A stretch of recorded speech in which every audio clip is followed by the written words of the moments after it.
This is the most hated play in basketball, but also one of the smartest. Charging out the game. If there's one call I can do without, it's charging. But do it right, and it's a game changer. By the end of this video, you're gonna know how to take more charges and why it's not only one of the smartest plays, but most pivotal.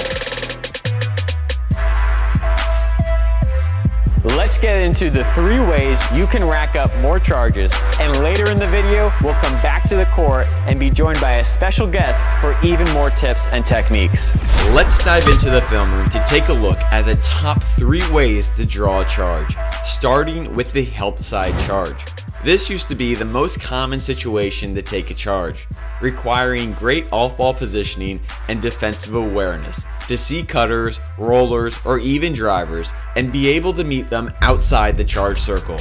Although we still see this type of charge, they have gotten more rare with the recent rule changes. The defender needing to be set before the first plant foot, making both these plays blocking fouls, both fouls on the defender, due to that new rule change, which is why these next 2 areas are still some of the best options, and the most popular currently is the on-ball charge, something I used to call the Pippen charge, for how lethal Scottie Pippen was at drawing them. But to take a charge on the ball, you need excellent footwork and positioning. It requires you to use the cushion slide, moving backwards and laterally to maintain your legal guarding position. In this way, you are able to beat the offense to the spot and catch their attack with your chest. And later, we'll have a charge-taking expert break down his secret techniques to drawing more on-ball charges. That's when I start to look at their eyes, because that's when you can see what their next move is going to be. But first, that last situation you should look out to take more charges. And this one will be a little divisive: the post.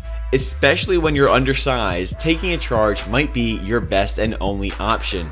The key here is to stand your ground early, give resistance, especially on that first dribble, and trick them into powering up even more, and that's when you take the charge. Some will say a lot of these clips are flops. So let's dive into some of the arguments about taking charges. Take charging out the game. And you see a guy run under you, you know exactly what that is. You know exactly what he owns. The guys that's doing that, they're not trying to get the charge. It's a dangerous play, and it's not a natural basketball play. Too many freak accidents just happen for me. So, hell, if you get beat, you get beaten. You just got to give up those 2 points at the rim, man. Stay in front of your play. But why are we only blaming defenders? If an offensive player barrels down the lane and makes contact with a defender, why is it the defender's fault that this is a dangerous play? Basketball isn't just about protecting offensive players. It's about rewarding smart, disciplined defense. And charges are a key tool to that. So let's get real. Why are we acting like defenders are the problem? If you're square, you're set, and the offense initiates contact, that's not a dangerous play. That's just smart defense. Isn't that right, Sean? I couldn't agree more. Why punish smart defense? You're probably wondering who this player is. This is Sean St. Lucia. He's led SUNY New Paltz in charges for the last 4 years, leading New Paltz to the finals and a regular season championship. Instead of me telling you more about charges, I thought you should hear from one of the best.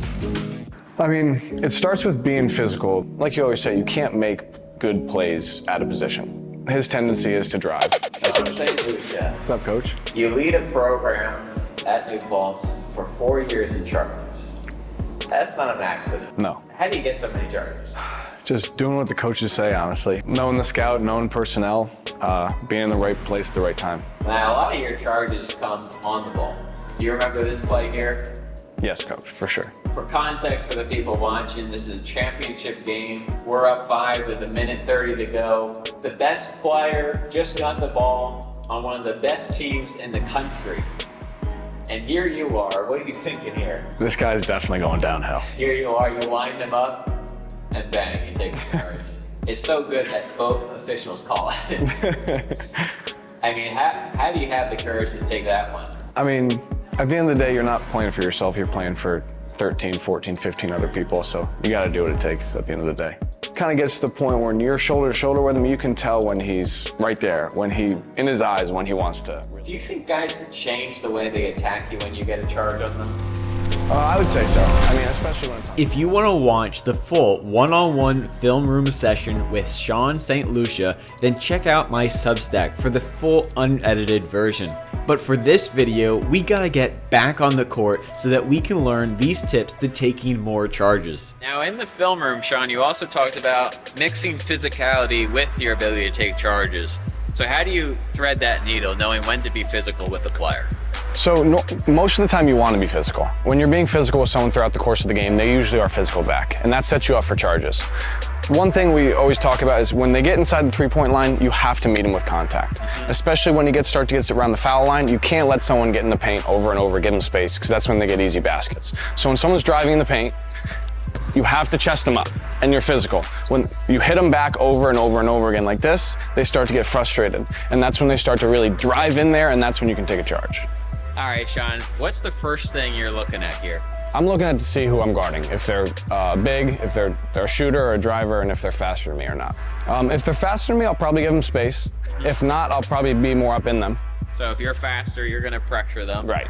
And you still think you can take a charge? The way I take a charge depends on how I'm guarding them. If I'm up close, and I'm in them like this, and they take a dribble at me, they'll push off with this hand. They're offhand, and that's when I can take a charge. If I give them more space, it's more about the timing and squaring them up and waiting for them to kind of lower their shoulder into me. So if he takes a dribble at me and goes down and lowers his shoulder, that's when I can kind of square him up and take one.